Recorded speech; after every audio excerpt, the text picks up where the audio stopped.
Welcome to Mirror's Edge Speedrunning 101, and in this episode we're going to be talking about the wall run kick jump exploit / technique.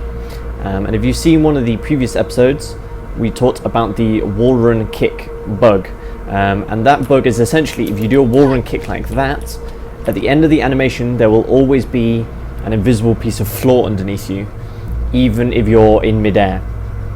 Now, in the previous episode, we used that to increase our fall distance by bouncing off that invisible piece of floor, and then continuing with our fall. Essentially, it puts like a little ledge that we can bounce off, and it stops us from dying when we want to fall long distances. Now, in this episode, we're going to be talking about how to use it to actually get further distances than you naturally can. Because there's a piece of floor underneath you, you can jump off it. You can do anything you can on a standard piece of floor. So you can jump, you can side dodge, you can slide, you can do any of those three things. Now, to show you what it looks like, I'll just do it here. That's what it looks like, and as you can see, I was just in midair and I jumped off it. Now you can also do a side dodge. That was a bit less obvious, but you can side dodge like that, even though I've got nothing underneath me, and I can also slide. And they're pretty much the three things you can do other than just falling. Now, if you want to do official speedruns timed and sort of enter into do an official timed run, unfortunately you can't use any automation software. So you will have to bind your scroll wheel to jump, and this essentially makes it so that you just scroll as much as possible when that invisible floor is sort of beneath you. I use an auto hotkey script because I'm lazy and I don't think I'll ever get good enough to sort of even warrant the need to actually enter into any sort of proper leaderboard or anything. Now, there's pretty much two variables that sort of people have problems with. Now, there's two outcomes to the kick. There is the angle that you come off it, as in if I kick, I'll come off like at that angle or this angle, and there's also the height that you come off the kick as well. Now, the height with where the kick ends up is primarily dependent on when you start the kick, or where you land on the wall essentially. So if I start the run off quite high, like that, you will see that I'm already traveling downwards by the time I'm going to be able to kick. So if I jump up like that and kick, I'm going to be much lower than I would be if I just kicked very high up on the wall. So, if I kick very quickly after I start running on the wall. So if I do that, you'll see I'm much higher. That's primarily the sort of distance that you can get is dependent on that. It also depends on how fast you're actually traveling on the ground when you hit the wall. So if you side dodge, you will get much further distance. As you can see, I landed like all the way here rather than just on the ledge, on the edge, sorry.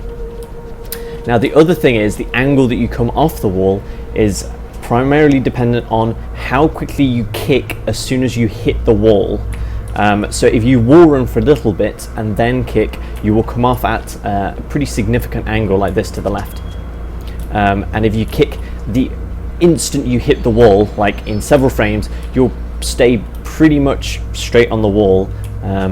Apparently, if you get really good, you can actually kick on like the first 2-3 frames that you hit the wall. You'll actually go straight and you can actually start another wall run, kick, and then repeatedly do that. It's incredibly hard, I can't do it. So if you see, if I wall run for a little bit, I'm going to come off at a pretty high angle and land here. However, if I kick the instant I hit the wall, that's a bad example, like that, I'm pretty much straight on the wall, you see. Maybe if there was no floor here, I might have been able to do another wall run there.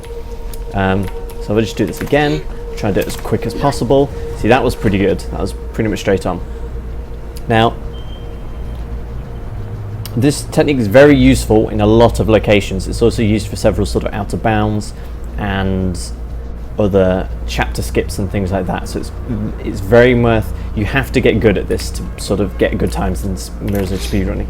Now, this is the prologue out. See, even with a script that's pressing the button very quickly, it still sometimes doesn't get the jump out.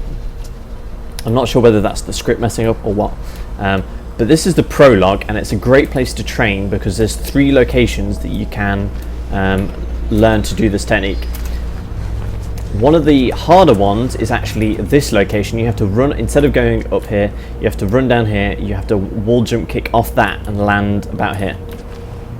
The next one, probably one of the easiest places to train, because there's a checkpoint just here, so if you die it's very easy, you don't have to worry about teleporting or anything with a trainer like I do. But so there's sort of the pretty hard one here, the medium one here where you just have to sort of do that and it's not too hard, and then the sort of, so it goes easy, hard, and this one's the medium difficulty. You can do it off this position here, but I find that quite hard. Doing it off this wall up here is probably the easiest place to do it. In fact, hang on, let me just save position with my trainer. Oops. You don't actually have to be going very fast for this one, but if you do it very quickly, you see I go straight. But one of the problems is some people do it too slow, which is what I tended to do. So if you do it like that, you'll see you'll come off an angle and miss, which obviously isn't what you want. That's one of the most common problems that I had when I first started learning this trick. If you are having problems with still coming off at an angle, you can side dodge instead of jumping in some situations. I'm not actually sure whether that'll work here. Let's try. Yeah, you might be able to. It's probably not worth the effort of trying to do it though.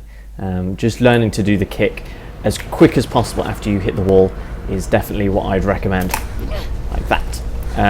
If you hear I'm quite hard hitting my left mouse button for the kick to come out. That I would probably recommend trying to do it like that rather than do it subtly, because when you sort of, it's easier to get the time down is all I'm going to say. It's sort of a technique I picked up from playing Street Fighter 4 on an arcade stick. So yeah, that's the wall run kick jump. Very useful technique, very much recommended that you have to be training to get this down, because a lot of the long sort of time skips and things are reliant upon this technique. So yeah, that's Mirror's Edge Speedrunning 101, and I'll see you in the next episode.